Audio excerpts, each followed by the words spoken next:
आज मैं आपको सुनाने जा रही हूँ हसीन दिलरुबा पार्ट 2 की कहानी। हम देखते हैं कि ऋषु और रानी ने आखिर में पुलिस से कैसे बच निकलने में कामयाबी हासिल की और किसी दूसरे मकाम पर चले गए। अभी उनका मंसूबा होता है कि वो दोनों थाईलैंड चले जाएं, लेकिन उनके लिए पैसे जमा करने होते हैं जो रानी ने किए, क्योंकि वो एक ब्यूटी पार्लर में काम करती है। इस दौरान रानी एक बूढ़ी खातून और एक आदमी जिसका नाम अभिमन्यु होता है उसके साथ रहती है।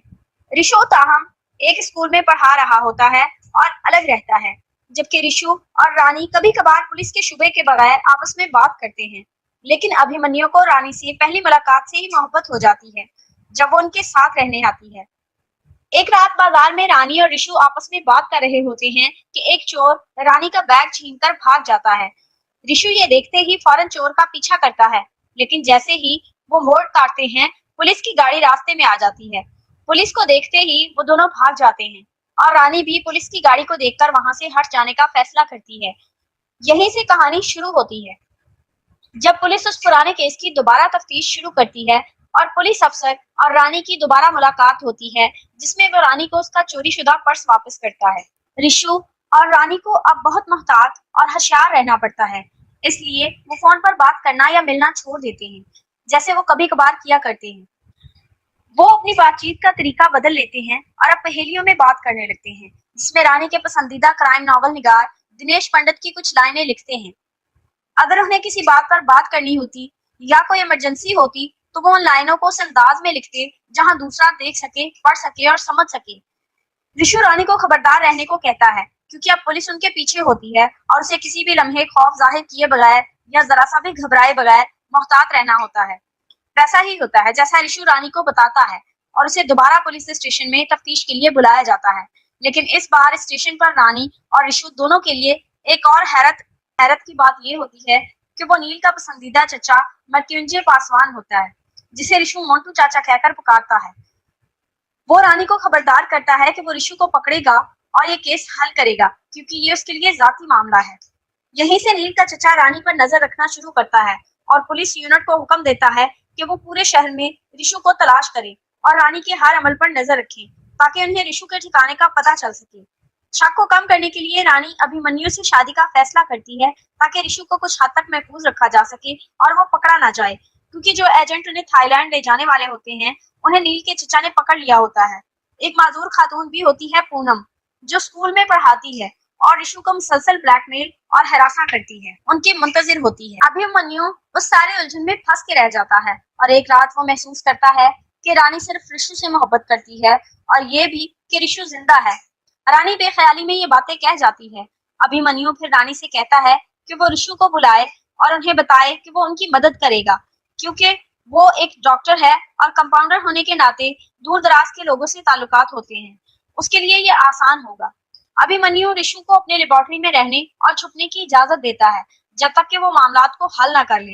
वो ऋषु को खाना देने के लिए आता है और देखता है कि पूनम भी वहां आ चुकी होती है और एक और आदमी भी होता है जो अभिमन्यु के लिए थोड़ी मुश्किल पैदा कर रहा होता है। उसी वक्त अभिमन्यु ये बताता है कि वो अपने खानदान के कुछ अफराद को कत्ल कर चुका है, क्योंकि वो धोखा बर्दाश्त नहीं कर सकता, और फिर ऋषु को धक्का देकर उसे लेबोरेटरी में बंद कर देता है। अभिमन्यु रानी के पीछे होने पर रानी वहां से भागकर पुलिस स्टेशन पहुंच जाती है और उन्हें बताती है कि अभिमन्यु उसे मार डालेगा, और फिर नील के दूर के चचा को भी ये बताती है कि वो ऋषु को भी मार डालेगा। और ऋषु की तलाश के दौरान पुलिस को एक खाली बड़े मकाम पर पूनम और दूसरे आदमी की लाशें मिलती हैं, जो अभिमन्यु के लिए मुश्किल पैदा कर रहा होता है। ताहम पहले वाला पुलिस अफसर सोचता है कि रानी ने उन दोनों को कत्ल किया होता है, जबकि रानी दावा करती है कि उसने ऐसा कुछ नहीं किया। पुलिस अफसर फिर रानी से ऋषु के ठिकाने के बारे में पूछगछ करता है, लेकिन रानी कुछ नहीं बताती, जिस पर खातून अफसर रानी को बहुत ज्यादा मारती है। नील के चचा को फिर एक ख्याल आता है कि वो खबर में ये बात डालें कि रानी को बहुत बुरी तरह मारा जा रहा है।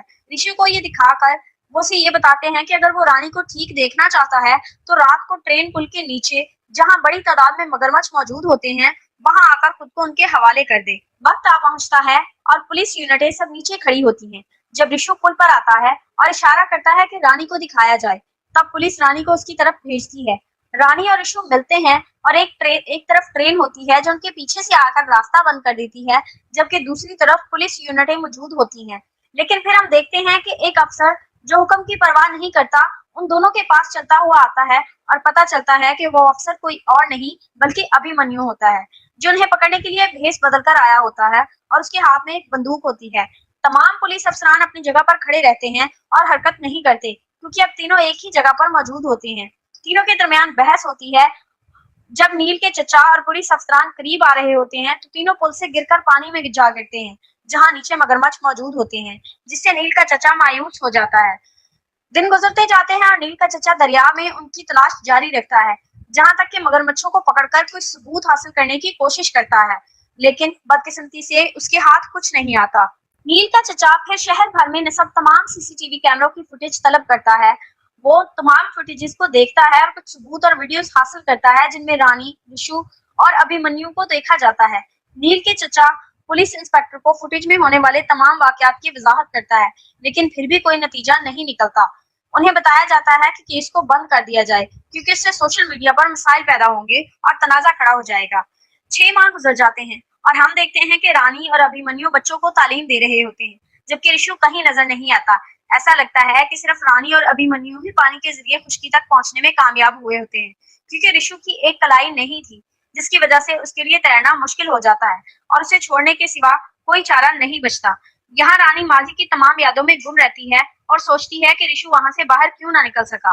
फिर रानी नील के चचा को दिनेश पंडित की एक और किताब भेजती है और उन्हें कहती है कि वो किताब को पढ़ें, क्योंकि उसमें तमाम जुराइम और वाकयात की वजाहत की गई होती है। कहानी इस वक्त शुरू होती है जब ऋषु और अभिमन्यु 3 रातें पहले मिलकर काम कर रहे होते हैं। उस वाकये से पहले जब वो पानी में गिरे थे, वो फैसला किया जाता है कि मगरमच्छों को उनके इलाके से दूर रखा जाए ताकि वो जहां गिरे मगरमच्छ वहां ना हो। वो मगरमच्छों को गोश्त खिलाते हैं, जिससे मगरमच्छ दूसरे इलाके में चले जाते हैं और भरपूर हो जाते हैं ताकि वो उन पर हमला ना करें जबकि वो पुल से गिरेंगे। ये सब उनके मंसूबे का हिस्सा होता है, क्योंकि ऋषु और अभिमन्यु हकीकत में लड़ नहीं रहे होते बल्कि पुलिस को धोखा देने के लिए ऐसा जाहिर कर रहे होते हैं।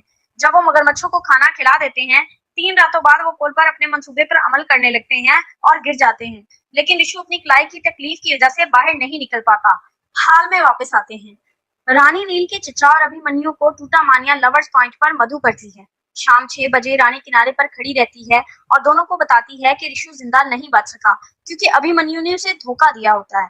रानी वजाहत करती है कि जब ऋषु को तैरने की मदद की जरूरत होती है, अभिमन्यु ऋषु के जाली बाजू को उतारकर फेंक देता है, क्योंकि उसे मगरमच्छ करीब आता दिखाई देता है और ऋषु को वहां अकेला छोड़ देता है, जबकि वो खुद बाहर निकल जाता है। रानी अभिमन्यु को बताती है कि वो कैसे उसके साथ गद्दारी कर सकता है और फिर चट्टान से छलांग लगा देती है, उसे ये बताते हुए कि वो कभी भी उस पर गालिब नहीं आ सकता, जिससे अभिमन्यु शौक में आ जाता है। नील का चचा किनारे पर ये सब देखता है और फिर अभिमन्यु को गिरफ्तार कर लेता है। ये सब इसलिए हुआ क्योंकि रानी दरअसल ऋषु से इस पुरानी बातचीत के तरीके से मुलाकात करती है, जो वो केस के दौरान इस्तेमाल करते होते हैं। उसके बाद वो मिलकर ये मंसूबा बनाते हैं कि रानी और ऋषु दोनों को मुर्दा जाहिर कर दिया जाए और अभिमन्यु को नील के चचा के जरिए गिरफ्तार करवा दिया जाए। रानी फिर दोनों को चट्टान पर बुलाती है और बताती है कि वो सब कुछ कैसे मंसूबा बनाया जाता है। रानी चट्टान से ऊंचाई से छलांग लगा देती है और पानी में जा पहुंचती है, फिर तैरती हुई ऋषु से मिलती है। उसके बाद वो दोनों वहां से दूर चले जाते हैं और इस तरह का तासुर देते हैं कि अभिमन्यु ने न सिर्फ अपने खानदान बल्कि ऋषु और रानी को भी कत्ल किया होता है।